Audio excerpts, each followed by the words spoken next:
So this was very early in my career when I went out to the Gulf, to the Middle East, to Dubai and to Saudi Arabia and Doha and Qatar and places like that, and started working over there. And then after some time, life was not so meaningful because I was in the industry, but I was not finding fulfillment for my work, and I felt that I needed to give back to society and help people who are really disadvantaged and wanting to upscale in their own life, to give them a better shot. So I came back to India in the early 90s, and that's when I met one of these people who was involved with Asha Handicrafts, and they said, we have a job opening over there, would you like to take it up? And so I profiled a little more and asked them what it was about. And since I'm from a marketing background and a social background, they told me it would have to do with marketing and sales and trying to connect the customer to the actual artisan. So initially I found that was very thrilling, because it was going to be a very close relationship between the artisan and the final consumer, whether it's in USA or Europe or any part of the world. Our region is very unique. Yeah, like we are located in Bombay, and Bombay is like the financial capital of the country, and we have about 30 artisan groups located all over the country. And the most unique aspect is that it's all about sustainability. How can we sustain the environment? How can we sustain our producers? How can we sustain our artisans? What should we be doing in order to see that they can grow and they can actually come up in life? So it is all about sustainability. It revolves on sustainability, not only for the artisan, not only for the group, but also for us as an organization, because we want to enhance their sales. And if you go all around the world, you ask producers, you ask artisans, what do they want? They will say they want orders.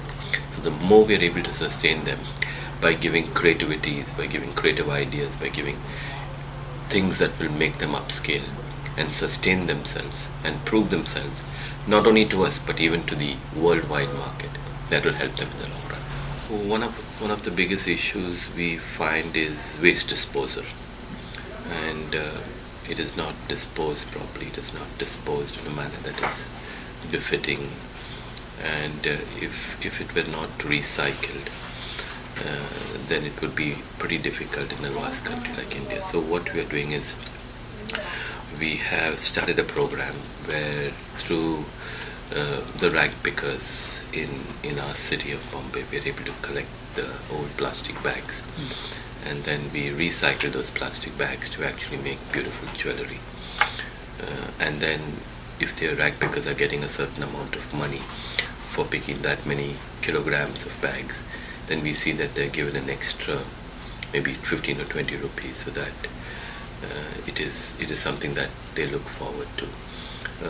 And we're slowly finding that as we do this, more and more we are able to recycle the products, and more we are able to recycle the plastic. We are also doing this in the form of old rubber tires and old cycle tubes.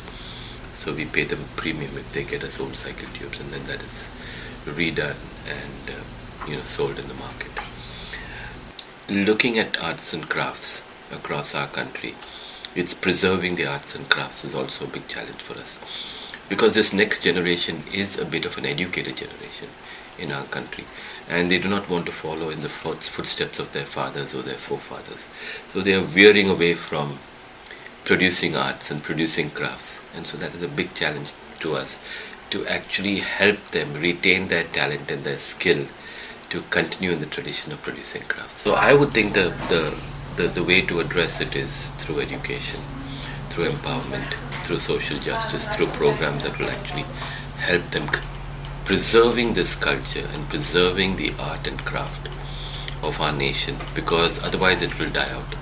And we need to see that it is sustainable to these people, these younger people, because unless they do that, they wouldn't see a horizon at the end of the day. So as we continuously educate, empower, train, transform, and trade with these people, we can see that this is going to create a change for all these people, because we sincerely believe that they are able to give back to society.